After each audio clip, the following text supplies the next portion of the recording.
Welcome to Secret Story. My God, Dad, I had no idea about that. You worked it out. I spoke. Well, son, it wasn't that easy. I was pissed off at both Sarah and Anthony. I knew it was not one of their faults but both of them. The worst part was that Sarah was lying to both of us, and that was unacceptable to me. You were too young to know. Remember, we had no cell phones, so we used landlines, mail, or face-to-face. It was much harder then. Dad explained. I guessed Sarah had gone to her best friend Janet's or her sister Mary's house. I got in my truck and drove to Janet's. Sarah's car was not there, so I headed to Mary's house. As I turned into her street, I saw Sarah's Honda in front of the house. I stopped a couple of doors early and walked to the door. I rang the bell and stepped aside out of the peephole's range. The door opened, and Mary stuck her head out. "Oh God, Ellis!" Mary gasped. "I want to see my wife, please send her out here," I demanded. Mary ducked back in and tried to push the door closed, but I blocked it with my foot. I waited, and Mary came back. "She doesn't want to see you." "Okay, then, tell Sarah she will be served divorce papers as soon as I can arrange it." "See you, Mary," I stated. I had just reached my car when Sarah came running up the sidewalk. "No divorce, I love you. I am such a stupid fool. I am so sorry. I fucked up so badly. Get in the car and shut the fuck up. Don't speak until I tell you to talk. If you say one word before I tell you that you can, I will divorce you. You have only one chance, Sarah. Do you think you can control yourself?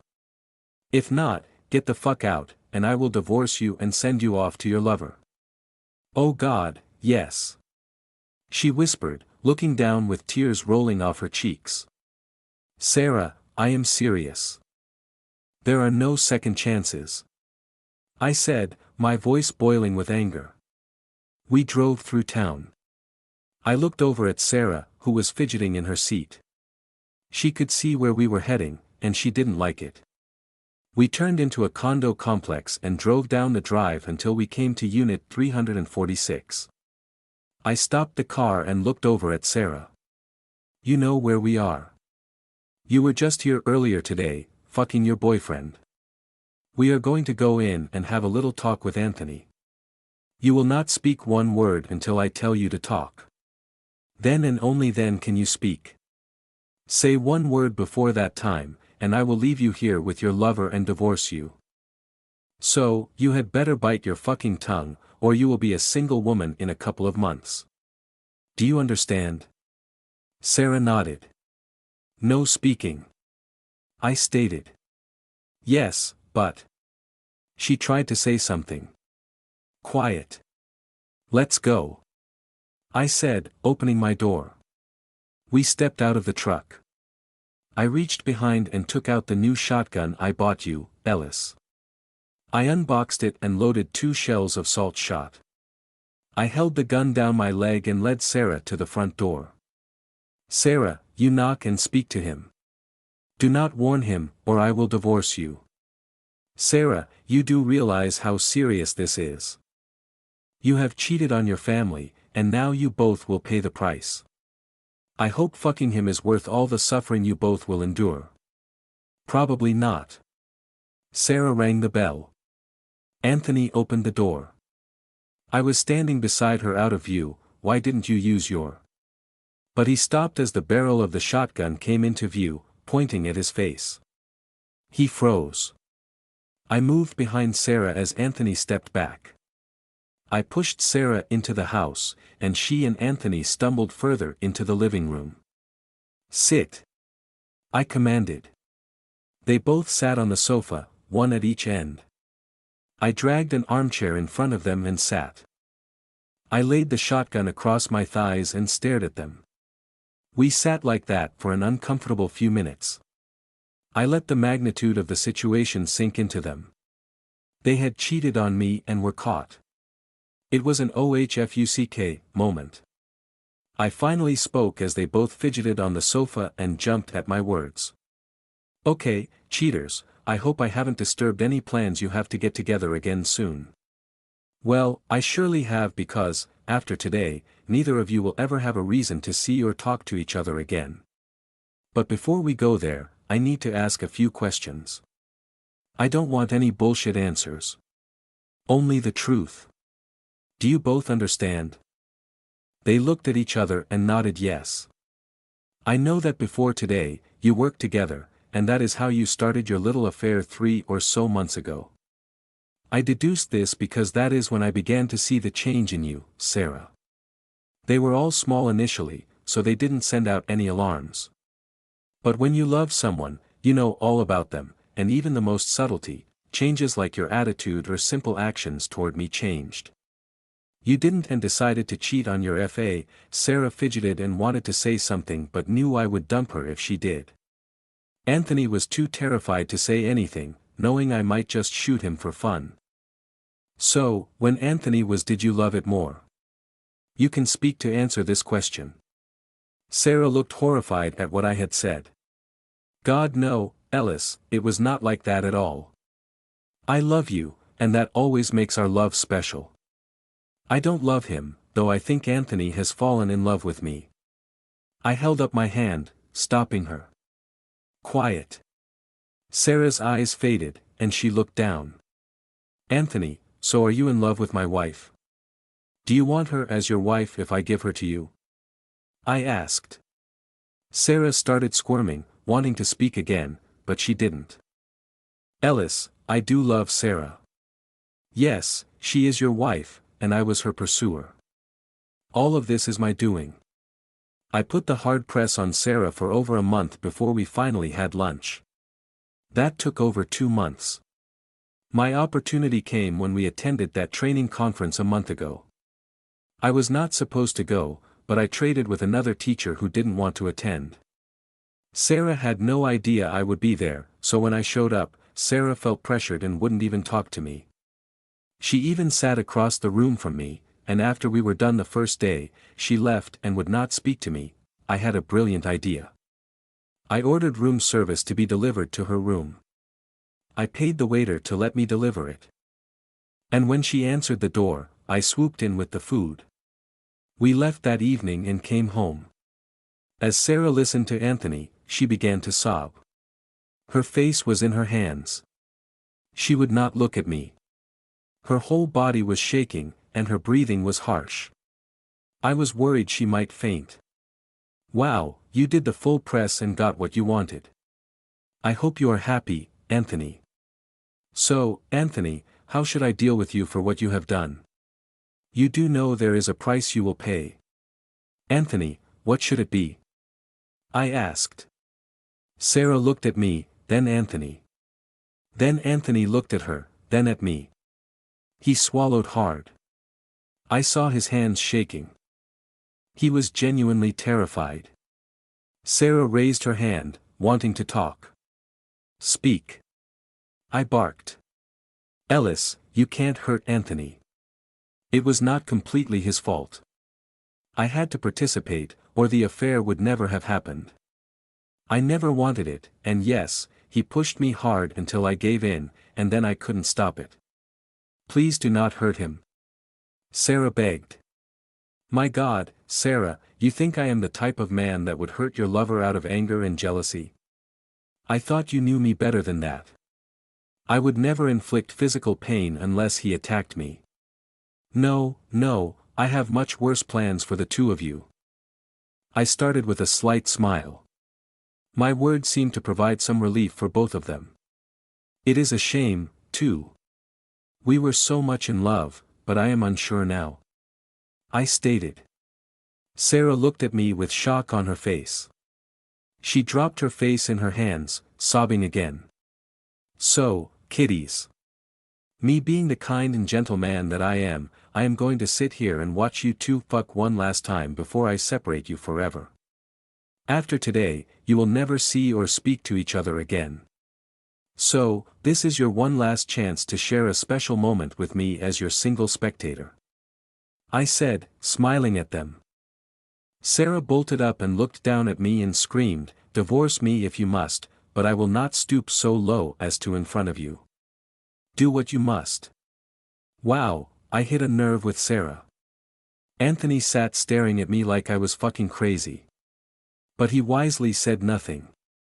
I sat smiling at the two of them. Now, that was the reaction I was hoping for. There seemed to still be some life in my wife and her love for me, so there may be a possible future together. "Sit down, Sarah, and shut up," I barked. She plopped down on the sofa and looked away, shaking her head. I saw tears flowing again. I reached into my pocket and took out 2 folded sheets of paper. I handed one to Sarah and one to Anthony. "Before you open the papers, I want to explain. When I figured out what was happening between you two today, I called Mr. Jensen, the school principal, and explained what was happening. He told me you both would be terminated immediately. I didn't want that, so I proposed a better option. I explained it to him, and he contacted the school system HR head. While I waited for you to come home, Sarah, we had a 3-way call. I proposed a plan that would keep you both employed. There were 2 requirements I had. And they were readily agreed to. This would satisfy me and eliminate any legal issues arising from this mess you two have created. My conditions were simple, actually, but neither of you is going to like them. 1. The 2 of you never have the opportunity to work together, see each other, or travel together in a group or as a couple again. Anthony, you will also lose your extra responsibilities and the $3,000 stipend each year. Sarah, you are being demoted back to a history teacher, and likewise, you will have a reduction in pay that may not make working worthwhile anymore. 2. You have been reassigned to different schools on opposite sides of the city to ensure that none of the above happens. Please look at your new job assignments. I am sure you will be happy with them. I was being facetious.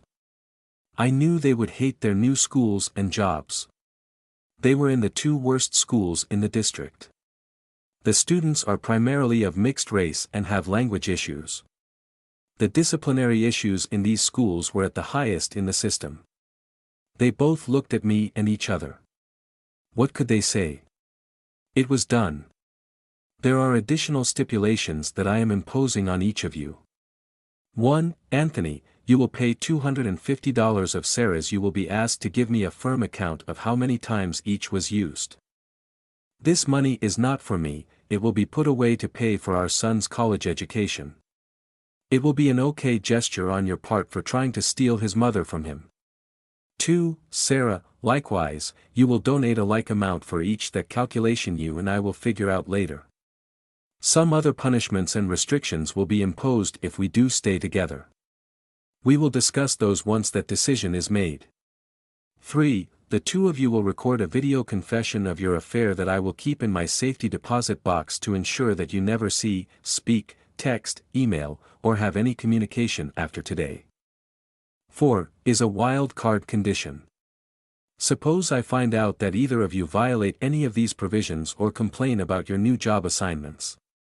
In that case, I will divorce you, Sarah, and I will sue Anthony for alienation of affection and take every fucking thing you have. I will also release the confession video to the world. I will suck up the humiliation, but it will ruin your lives forever. The 2 of them were dumbfounded. They never expected anything like this to happen. So, let's make the video.